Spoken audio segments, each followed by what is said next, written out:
అందరికీ నమస్కారం. వాగ్దేవి సరస్వతి ఛానల్ చందమామ కథలకి స్వాగతం. నేను విశాలక్ష్మి శిష్ట. దేవుడి కంటే గొప్పవాడు ఈ కథ గురించి తెలుసుకుందాం.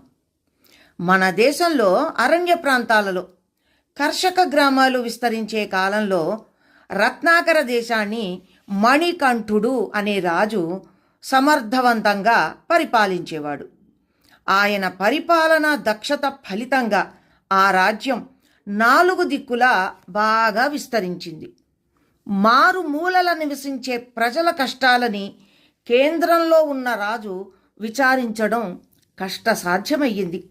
ఈ సమస్యను గురించి మణికంఠుడు మంత్రులతో విచారించగా దేశాన్ని 4 ప్రాంతాలుగా విభజించి 4 ప్రాంతాలను పాలించడానికి దక్షత గల రాజప్రతినిధులను నియమించమన్నారు. వెంటనే రాజు తన రాజ్యాన్ని విభజించి 4 భాగాలకి 4 విశ్వాసపాత్రులైన రాజప్రతినిధులని నియమించాడు. ఇందువల్ల చాలా మేలు కలిగినట్టు కనిపించింది. 4 రాజప్రతినిధులు నెల నెల రాజుకు తమ ప్రాంతంలో ఉండే ప్రజలకు గల అసౌకర్యాలని గురించి, వాటిని తొలగించడానికి తీసుకుంటున్న చర్యలను గురించి నివేదికలు పంపుతూ వచ్చారు.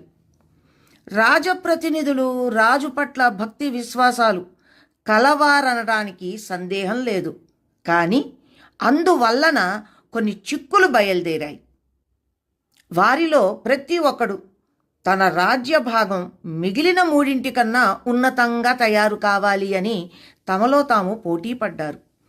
ప్రజలను ఉత్సాహపరచడానికి వారు ప్రాంతీయాభిమానాలని రెచ్చగొట్టారు. రాజ్యం అంతటా ఉన్నవాళ్లంతా ఒకే జాతి వాళ్ళు కారు. గణ పరిపాలన ఉన్నప్పుడు ఒక జాతి వాళ్ళు మరొక జాతితో చీటికి మాటికి తగువులాడుకునేవారు. కానీ ఒక పరిపాలన కిందకి వచ్చేసరికి జాతి వైరాలు వెనకబడిపోయాయి. కొత్త రాజ ప్రతినిధులు తమలో తాము పోటీలు పడి ఈ జాతి వైరాలు తిరిగి తల ఎత్తడానికి అవకాశం కలిగించారు. ఇంతేకాక ఏ ప్రాంతంలో అభివృద్ధి అయ్యే సంపద ఆ ప్రాంతం నుంచి మరొక ప్రాంతానికి పోకుండా రాజప్రతినిధులు కట్టుదిట్టాలు చేశారు. ఉత్తర భాగంలో పత్తి బాగా పండుతుంది. కానీ నేతలో ప్రావీణ్యం గల జాతులు దక్షిణాన ఉన్నాయి. ఒకే రాజ్యంగా ఉన్నప్పుడు ఉత్తర ప్రాంతపు పత్తి దక్షిణ ప్రాంతపు నేతగాళ్లకు అందేది. దేశంలో మేలు రకం వస్త్రాల ఉత్పత్తి విస్తృతంగా సాగేది. కానీ ఇప్పుడు ఉత్తర ప్రాంతపు రాజప్రతినిధి తన ప్రాంతంలో తయారయ్యే పత్తిని దక్షిణానికి పోనివ్వక తన ప్రాంతంలో వారినే నేత నేర్చుకోమన్నాడు. ఈ పరిస్థితిలో దక్షిణ ప్రాంత రాజప్రతినిధి ఇతర పంటలు చక్కగా పండే పొలాలలో పత్తి పండించసాగాడు. ఈ విధంగా మంచి నేతగాళ్ళున్న చోట మంచి పత్తి లేకుండాను, మంచి పత్తి ఉన్న చోట మంచి నేతగాళ్ళు లేకుండాను పోయి వస్త్రాల నాణ్యత బాగా దెబ్బతిన్నది. ఇదే దుర్గతి లోహ పరిశ్రమలకు పట్టింది. దేశానికి తూర్పున మంచి గనులున్నాయి. పడమట నిపుణులైన లోహకారులు ఉన్నారు. కానీ తూర్పు ప్రాంతపు రాజప్రతినిధి లోహాలని పడమరకు పోకుండా చేసి లోహకారులను తమ ప్రాంతంలోనే అభివృద్ధి చేసే ప్రయత్నం చేశాడు. పడమట ఉన్న రాజప్రతినిధి గత్యంతరం లేక పొరుగు దేశాల నుంచి డబ్బు పోసి లోహాలను కొనుక్కున్నాడు. కేంద్రంలో ఉన్న రాజుకు రాజప్రతినిధులు పంపే నివేదికలు చూస్తే వారంతా దేశాన్ని అభివృద్ధిలోకి తేవడానికి శక్తి వంచన లేకుండా పాటుపడుతున్నట్టు కనిపించేది. వాళ్ళ చర్యలన్నీ సమంజసంగానే ఉన్నాయి. కానీ దేశం అభివృద్ధి చెందడం లేదని ఆయనకు తెలుసును. రాజప్రతినిధులను ఏర్పాటు చేసి 5 ఏళ్లయ్యింది. దేశం వెనకటిలాగా అభివృద్ధి కాకపోగా పూర్వం ఉండిన అభివృద్ధి క్రమంగా క్షీణించి చివరకు స్తంభించిపోయింది.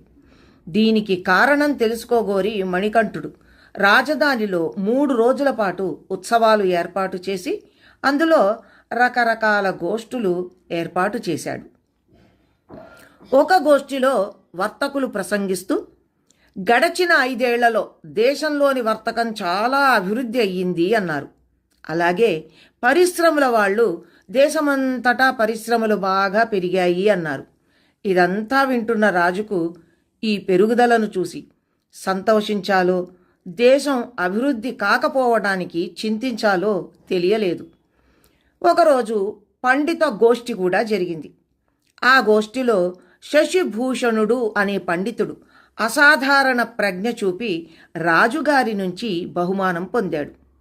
బహుమానం ఇస్తూ రాజు శశిభూషణుడితో, పాండిత్యానికి సంబంధించిన విషయం కాదు, కానీ నన్ను చాలా కాలంగా ఒక ప్రశ్న బాధిస్తున్నది, దానికి సమాధానం ఇవ్వగలరా అన్నాడు. అడగండి, శక్తి కొద్దీ ప్రయత్నిస్తాను అన్నాడు శశిభూషణుడు. ఈ ప్రపంచాన్ని దేవుడు సృష్టించాడు. అందుచేత దేవుడే అందరికన్నా గొప్పవాడు అంటాం. కానీ దేవుడి కన్నా గొప్పవారు ఎవరైనా ఉన్నారా అని రాజు అడిగాడు.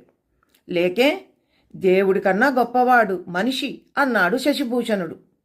రాజు తెల్లబోయి, సమాధానం చెప్పగానే మీ బాధ్యత తీరదు, అది సరి అయినది అని నిరూపించుకోవాలి అన్నాడు.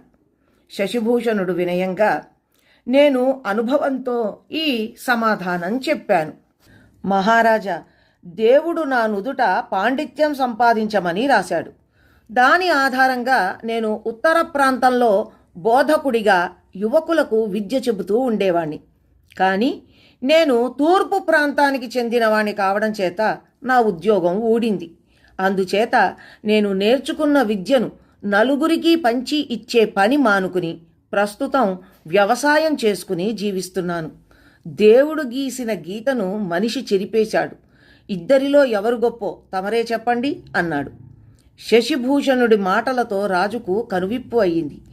ఏకరాజ్యంగా ఉండవలసినది 4 చిన్న దేశాలుగా మారిపోయింది. దీన్ని గురించి రాజు తిరిగి మంత్రులతో చర్చించాడు. మంత్రులు ఈ సమస్యని క్షుణ్ణంగా చర్చించి, మహారాజా, పెద్ద రాజ్యాన్ని చిన్న ఖండాలుగా విభజించడంలో తప్పు లేదు. ప్రాంతీయ దురభిమానాలు పెరగడానికి కారణం ఏ ప్రాంతపు రాజప్రతినిధి ఆ ప్రాంతం వాడు కావడమే. రాజప్రతినిధులు దుర్మార్గులు, అసమర్థులు అనడానికి కూడా లేదు. కానీ ఒక ప్రాంతం వాణ్ణి మరొక ప్రాంతానికి రాజప్రతినిధిగా వేస్తే ఈ దుస్థితి కలిగేది కాదు. వారికి స్థాన చలనం కలిగించండి, సమస్య పరిష్కారమవుతుంది అన్నారు.